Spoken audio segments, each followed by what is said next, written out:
Good afternoon. It is Tuesday, January 18th. Skipped yesterday.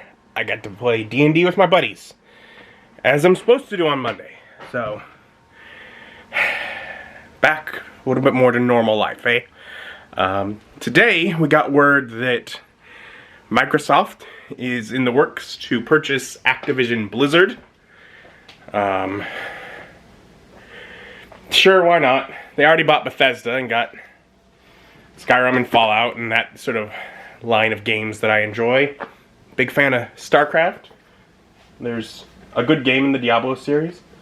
Sure, let's see what they can do with this. At the very least, it means that once I finally get their, what are they calling it? Xbox Series Roman numeral 10, I think, is what they intend for us to call it. That all the games I like will probably be all there, so sure, why not? Not like these giant mega corporations are concerning. There's no terrible, dark future fantasy settings that are set in worlds ruled by mega corporations. That doesn't happen. Oh well, we're not there yet. Today is movie day, and I'm thinking I'm feeling good. Let's get into a good movie. Let's watch a good movie. Let's watch what I anticipate is a good movie. Let's watch another 007. James Bond, License to Kill. The second and final of Timothy Dalton's James Bond movies. He didn't let me down his first time round. Let's see how he does in License to Kill. And I would give 007, License to Kill, a 7.9 out of 10. From the back of the box.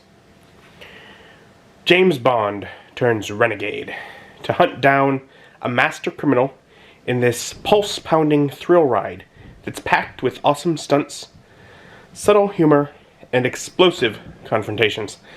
Timothy Dalton brings urgency, charm, and deadly determination to his portrayal of the super agent who leaves the British Secret Service and begins a fierce vendetta after his friend Felix Leiter is brutally attacked by drug lord Franz Sanchez.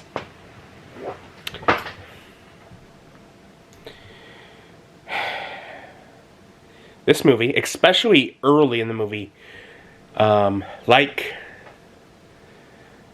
The Living Daylights before it, has Timothy Dalton doing a wonderful job of portraying the hard reality, the sacrifice, the risk, the pain that comes with the life that he lives as a secret agent. People he cares about being killed, hunted,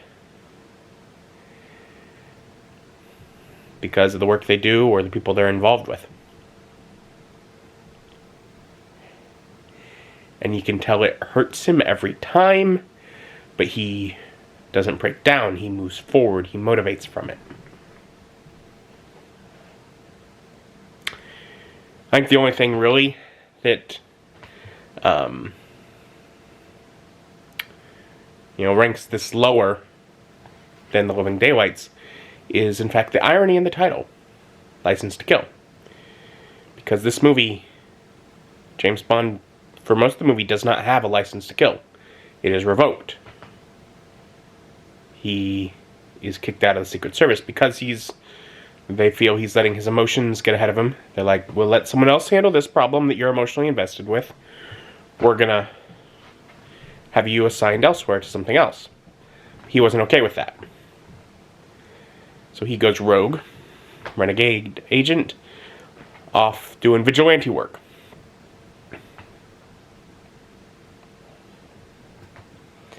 And that's not, I mean, I get it.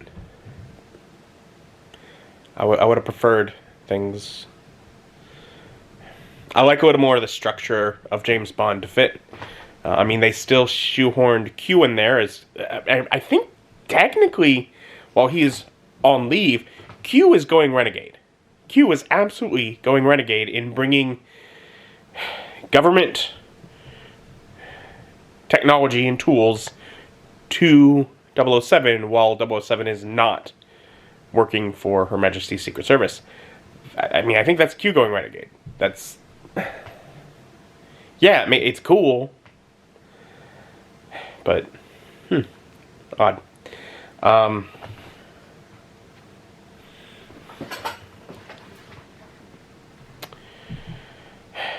And, I mean, I guess we have the chase with the semi-trucks at the end, but there's really no high-action car chase, I don't believe.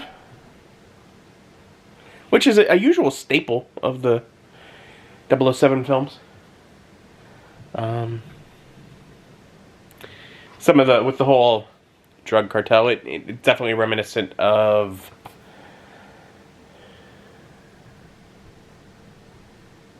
Live and Let Die.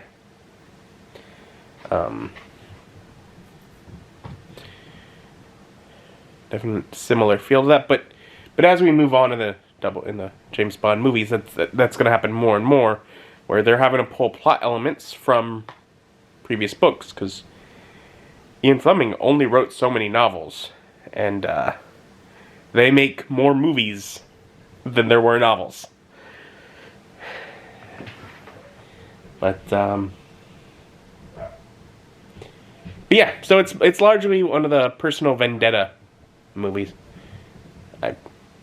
I believe we've had a 007 plot about that as well, if I can remember which one. I can't, but where James Bond's like, nope, I'm leaving, and I'm doing my own thing.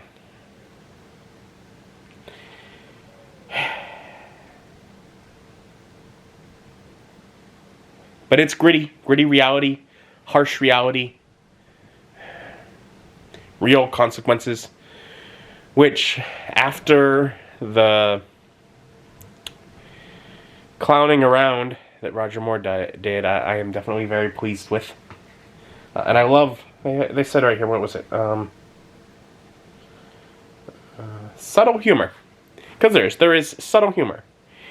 He's not a clown, but there's make you smile moments. Ha, that was funny.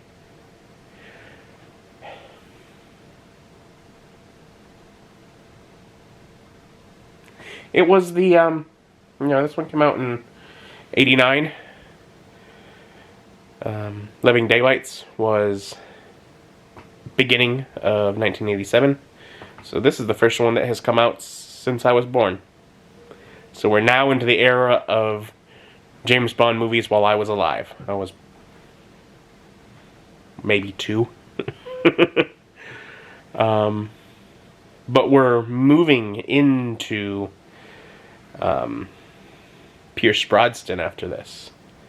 And his were the ones that I was first aware of as a child. Eventually we'll get to the one that I recall, to my knowledge, being the first that I saw, at least in theaters. But my brain therefore collects that as the first I saw. But we have a few more to get to before that.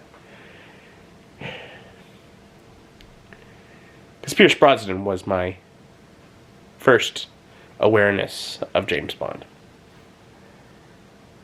It was only later that I really came to love Timothy Dalton.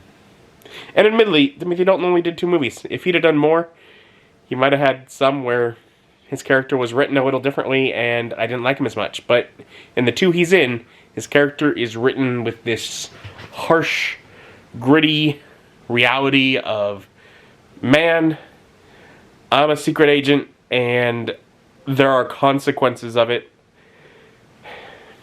People die that I care about. I have to make difficult choices. And I like it. But